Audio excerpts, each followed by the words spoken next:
पौष्टिक आणि जेवणात रंगतदार अशी टेस्टी सलाद आपण आता करणार आहोत। त्यासाठी लागणारं साहित्य: कोंब आलेले मोठ आहे ही, पत्ताकोबीची 2 पानं, एक छोटी हिरवी मिरची, काकडी, गाजर, टमाटर आणि हिरवे कांदे। इथे तुम्हाला मुळा पण टाकता येईल किंवा पांढरे कांदे पण टाकता येईल, आणि कोथिंबीर, चाट मसाला,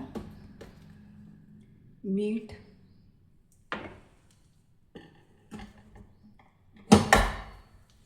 हिंग आणि जिरं मोहरी।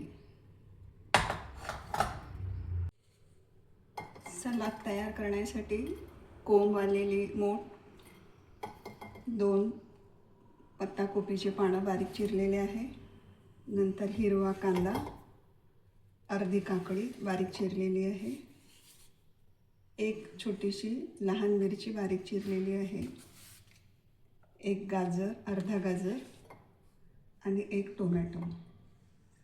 हे सगळं मिक्स करायचं, वरून त्याच्या कोथिंबीर, सांबार।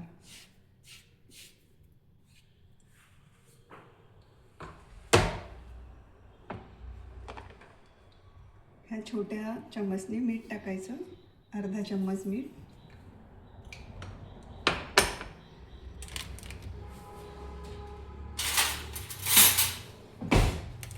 हा चाट मसाला आहे, हा सुद्धा चाट मसाला चवीपुरती अर्धा चम्मच टाकायचा, म्हणजे टेस्टी वाटते।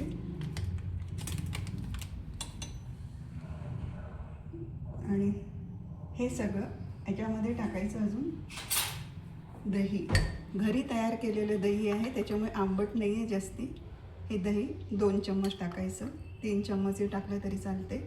यात तुम्ही फुलकोबी पण बारीक करून टाकू शकता, मुळासुद्धा बारीक करून टाकू शकता। आता हे मिक्स करायचं।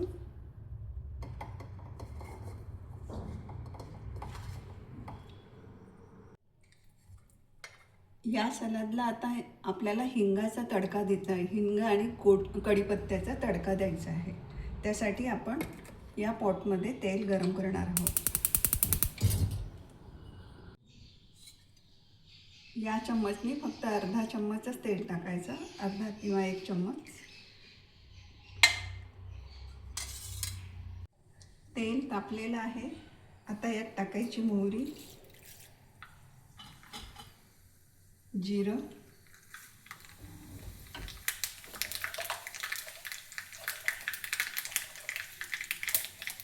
अर्धा चम्मच हिंग, हिंग थोडा जास्ती टाकला तरी चालतो, छान सुगंध येतो।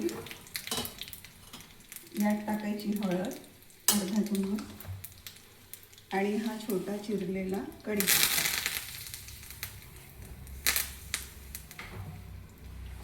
हा आपला तडका तयार झालेला आहे, याच्यात टाकायचा आणि लगेच झाकून ठेवायचं। हा आपला सलाद तयार झालेला आहे।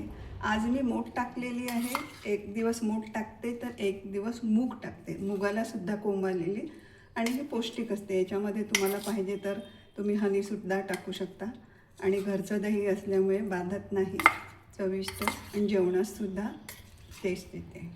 असं हे सलाद तयार झालेलं आहे। जर तुम्ही यात हनी टाकलं तर तेलाचा असा तडका द्यायचा नाही, नुसतं असंच खाता येतं। ते नाश्ता म्हणून पण तुम्ही खाऊ शकता, जेवणाच्या आधी पण खाऊ शकता, कधी पण दुपारी पण खाऊ शकता।